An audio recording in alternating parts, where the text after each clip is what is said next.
Hello students, I am Barsha, your teacher, and today we are going to resume our chapter Like Father, Like Daughter, most of the facts from which we have already covered and completed in our previous session. So there is something more important to know today. So let's get started and learn more about the chapter. Now let us move ahead and find out what more is there in store for us. But not this from parents. Students, there are certain qualities and traits which we acquire from our parents. Maybe our looks, maybe our interests, maybe our characteristics. But there are certain things which are not acquired from parents. Let us find out what is that. Sati was only a few months old when one of her legs was affected by polio, but she never let this come in the way of her work and her life. Walking long distances and climbing many stairs has been a part of her work. Now Sati is married. Some people tell her not to have any children. She is also worried that her children may also get polio. She spoke to a doctor about this. Now when Sati was very young, suddenly one of her legs was affected by polio.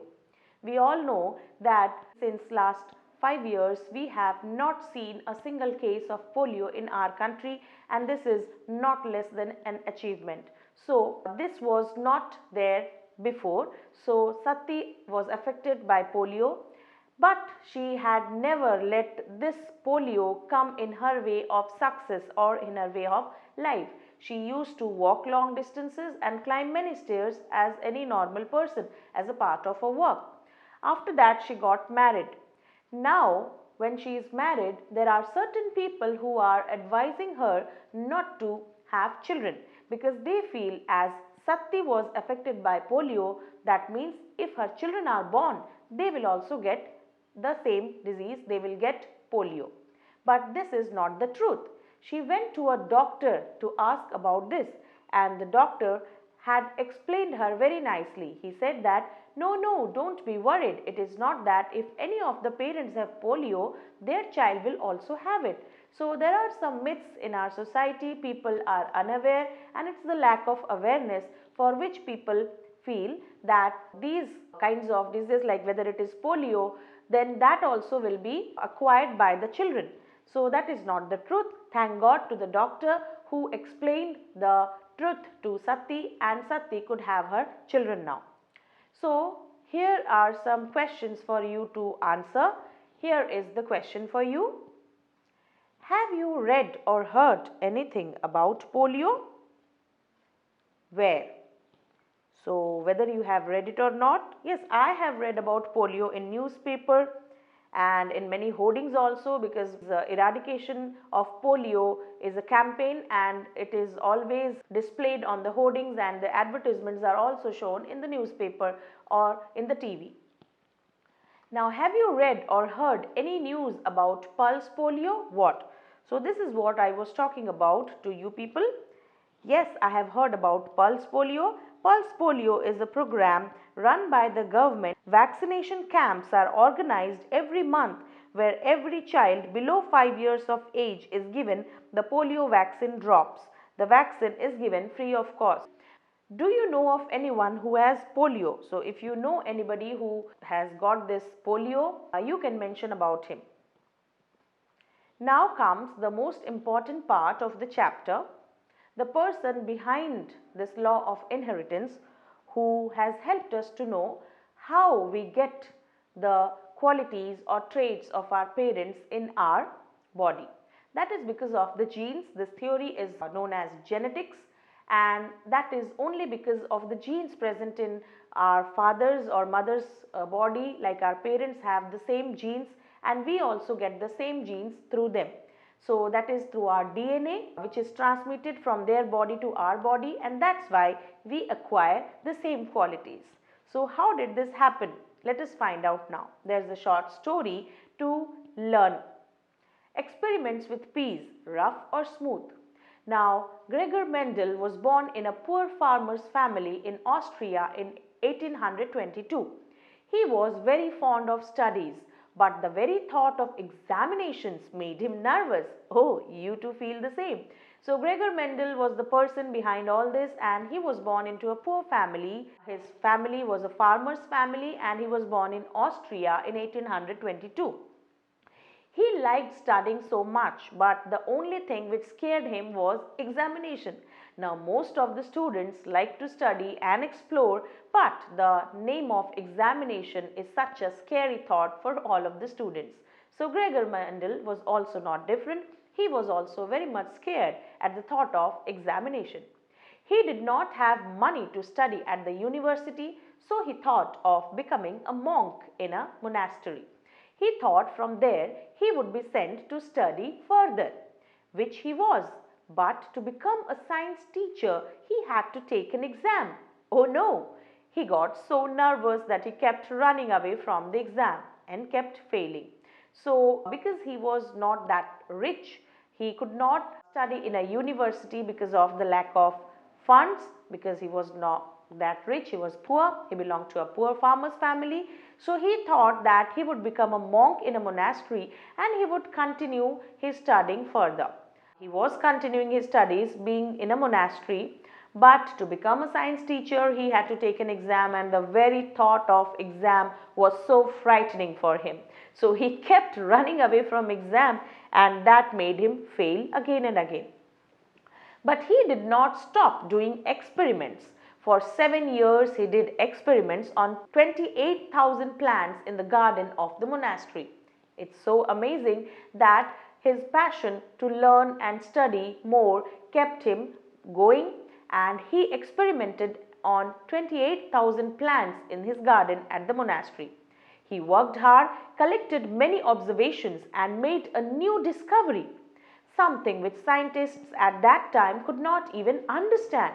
What was it? So he got this new discovery because he had got so many observations and he really worked so hard. But whatever he discovered at that time was not that interesting for the scientists at that time, because they could not even understand. They understood it many years after his death. So it took them long time to understand Gregor's discovery. So they understood it many years after his death, when other scientists did such experiments and read what Mendel had already written. So it was already discovered by Mendel. When later other scientists did the same thing, then others understood that yes, Mendel was very successful at this thing and he had already discovered it earlier. What did Mendel find in those plants? He found that the pea plant has some traits which come in pairs. Now there were some qualities which are found in pairs, like the seed is either rough or smooth. It is either yellow or green, and the height of the plant is either tall or short. So these traits come in pairs, nothing in between. The next generation, that means the children of a plant which has either rough or smooth seeds, will also have seeds which are rough or smooth. There is no seed which is mixed, a bit smooth and a bit rough. So this is what his observation was, that the pea plant had two of the qualities, either it would be rough or smooth, and when the next generation comes into the being, it will be also either rough or smooth, but it will not be in between. That means the mixed quality or mixed characteristics will never be found. He found the same with color. Seeds which are either green or yellow give rise to new seeds which are either green or yellow. The next generation does not have seeds with a mixed new color made from both green and yellow. So he continued this with other traits also, like color of the pea plant, that was also the same. Mendel showed that in the next generation of pea plants there will be more plants having yellow seeds. He also showed that the next generation will have more plants with smooth seeds. What a discovery! Indeed, that was a great discovery, and from that only this law of inheritance came into being, and we know about the genetics, which is very, very interesting. Now there are something which we should know, because some of the traits, as I have already discussed earlier, that some of the traits are from the family but not all. Some are acquired from the environment. Now let us see how and what are those. From a distance, Vibha knows that her Nana, that means grandfather, is coming from his loud laughter. Nana also talks loudly and hears with difficulty. So, are there any people in your house who talk loudly? Is it their habit or they cannot also hear very well? This is a question for you to explore and find out in your family. Why do they do it? Is it because it is their habit or they cannot hear very well, that's why they shout? So you will find out that mostly they could not hear very well, so they talk loudly. Now here is another question for you to explore. Are there times when you do not talk loudly in front of some people? When? With whom? Why? When can you speak loudly? So yes, there are times when I do not talk loudly. I talk softly in front of my father, mother, because I respect them. I have to speak loudly with my grandfather because he could not hear my soft voice. Now here is another question for you. Some people use a machine in their ear to help them hear better. Some use a stick or spectacles to help them in other ways. Do you know someone who does so? You would have observed in your neighborhood who take the help of the hearing aid or a stick to walk or spectacles. If you know someone, you can mention about them. Now let us see what more is there for you to do. Talk to people who cannot hear very well. Find out if they had this problem from birth. When did they start to have a problem with hearing? What difficulties do they face? So you would find so many people around yourself who cannot hear very well. So you have to talk to them and you have to find out whether they had this problem from the beginning, from the birth, or they acquired it suddenly. What difficulties do they face and how do they manage it? I do feel that you will learn a lot of things when you discuss these things with them. So we have seen that some traits or habits we get from our family, some things and skills we learn from our environment. At times our abilities change because of some illness or old age. All this together make us what we are. So we have already discussed that there are certain traits, qualities or habits which we get from our family. That is because of the genes we possess. It is inherited from our parents or their parents or our forefathers or any distant relative. We do similar things which they also do. That is all in the family. But there are certain things, there are certain skills which we learn from our environment. Sometimes with time, with age, with the situations, our abilities also change. But all these together, whether the qualities we possess from our parents or the skills we learn from our environment, those all together make us who we are. So that's what we should be proud of, and we as human beings should possess all good and special qualities so that others also admire it and respect it. So we should respect others, we should take care of others. These are the qualities which we should all possess, whether it is there in your environment, whether it is acquired by your parents. These qualities are very important and very special to be acquired by all the human beings. So here we come to the end of this chapter, and I do believe that whatever we have learnt is very effective and very useful for you to use in your daily lives. So what we have learnt, let us discuss a very important question. What do you think, what all is a part of you that you got from your mother's side? So you have to think and you have to find out that what all qualities you have acquired from your mother. So there are certain misconceptions in our society, just like polio, that polio can also be inherited and the children also get polio.